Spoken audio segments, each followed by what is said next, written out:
Hola, bona tarda. Molt content d'estar a la Finestres, lloc magnífic per llegir. M'encanta tot l'espai aquest, realment convida molt a seure's i llegir, perdre's en els llibres. Doncs jo us recomanaré 3 llibres, perquè avui vinc a presentar la nit portuguesa, doncs aprofitem i us parlo de 3 llibres que he llegit últimament, així pensant ràpid, idees que m'han vingut. El primer és aquest, La sombra del sueño americano, editat per Caja Negra no fa gaire, aquest mateix any diria, i són els diaris del David Bohnarovics, que és un artista nord-americà,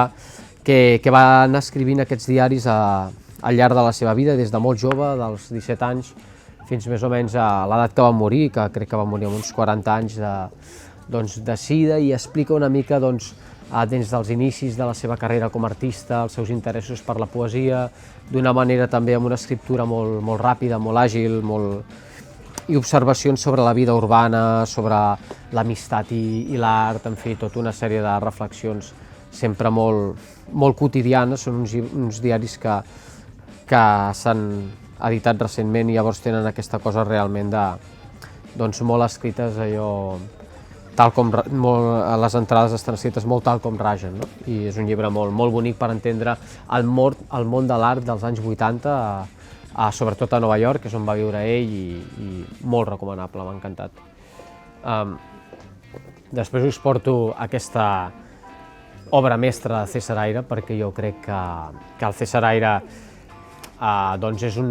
un gran novel·lista, però sobretot és un gran assagista, no sé, té aquesta habilitat de proposar idees, sempre idees intel·ligents, divertides, i Evasión, doncs, és una mena, una mica Evasión y otros ensayos, és una invitació a tornar a aquella literatura purament d'evasió, i una celebració de la literatura més imaginativa. També té un petit assaig sobre l'assaig, pròpiament. En fi, un llibre intel·ligentíssim, un capítol també dedicat a Dalí i la idea de geni que fa molta gràcia, i és una gran lectura per a qui no hi hagi entrat, també, per entrar al món de César Aira, que és un dels escriptors contemporanis més fascinants. I finalment, la meva elecció així, pensant, què podria recomanar? Doncs el Gonzalo Mayer, que és un escriptor xilè que m'encanta, també d'una intel·ligència i una gràcia quotidiana, una barreja de pensament precís i alhora molt desacomplexat, i són una sèrie d'articles que crec que van anar publicant en un diari allà a Xile, amb títols tan divertits com Contra les obres completes, i el que és divertit és que són articles molt curtets. Leer y dormir, el títol ja és genial, i té altres idees que m'encanten, com Dormir en el cine, on explica, diu, jo abans tenia por de dormir al cine perquè era com una falta de respecte pel cine, i ara no, és una pràctica que faig habitualment. En fi, trobo un llibre molt divertit i molt intel·ligent, aquella literatura que et fan venir ganes d'escriure i de llegir, que està molt bé. Gonzalo Mayer. I bé, per últim, no sé si una recomanació, però ja que avui venim a parlar de la nit portuguesa, doncs aquest diari de rodatge de Liberté, de l'última pel·lícula d'Albert Serra, que vaig escriure durant el rodatge, i que és tot una reflexió, no és una reflexió, més aviat és,